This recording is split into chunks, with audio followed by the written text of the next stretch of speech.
Have you ever stood in front of an audience and it seems like your brain shuts down, your palms start to sweat, your mouth gets dry, your heart starts racing, and it feels like you're dying, but you're not dying?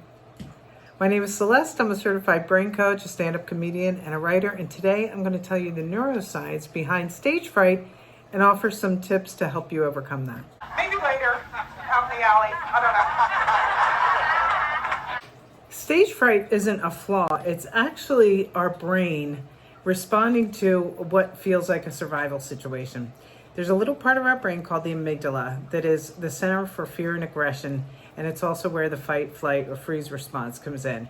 And so when you're standing on stage, it's part of your primal brain that is giving all these signals to your body. Your heart's racing, your palms are getting sweaty, your mouth is dry, because it feels like a threat to your survival. Because in primal times for human beings, not being accepted by the group literally meant your survival was in jeopardy. So that kind of mimics that in your primal brain. Getting up on stage, you want to be accepted by the group. So this fight or flight response goes on. It's more like a flight or a freeze response goes on because your brain seems to shut down. Your prefrontal cortex, which is this thinking part of your brain, literally seems to just like die. And the amygdala is just like flashing, going, get me out of here. So that's what's actually happening in your brain when you are feeling stage fright. So here's the good news. It is something that we are able to overcome, but like anything else, it takes practice.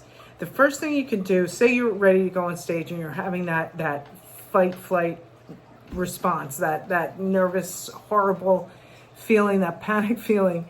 First of all, recognize what it is and just say, this is just stage fright. I'm not dying. My survival is not in jeopardy. Just call it out, because that immediately gets you out of your primal brain and into your thinking brain. Then you're going to want to take some deep breaths, focus on the exhale, and that slows down your heart rate. And here's the great news.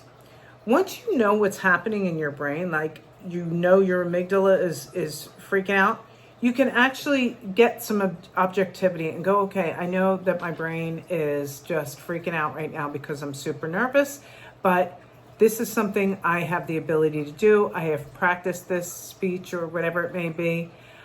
I'm taking some more deep breaths. Talk yourself off the ledge, because I've been doing public speaking, comedy, all kinds of things for years. I still get nervous. It happens. But you have to let the excitement of whatever you're going to do also take over, because it is exciting. It's exciting to get up, even if you don't like it. When you have the opportunity to share something publicly, whatever that may be, it's exciting. So focus on the excitement as opposed to the fear. And of course, rehearse it. Go somewhere where it will cause friction to rehearse. The mirror's great and everything, and taping yourself is great, but go to an open mic or do it for a friend or do it for a couple of friends, whatever. Rehearse it in a situation that will promote those feelings, because it's just the more you practice, the quicker you will conquer this fear. But it will take practice, because it is one of the number one phobias.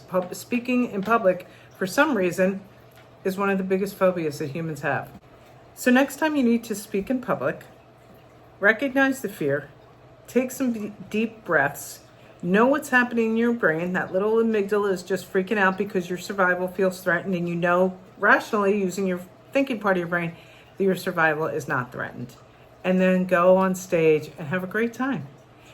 If any of these tips helped you and you're more interested in learning some brain hacks and more interesting things about our brains, because our brains are hands down the most interesting thing on the earth, then hit the subscribe button and look out for my next video. Thanks for watching.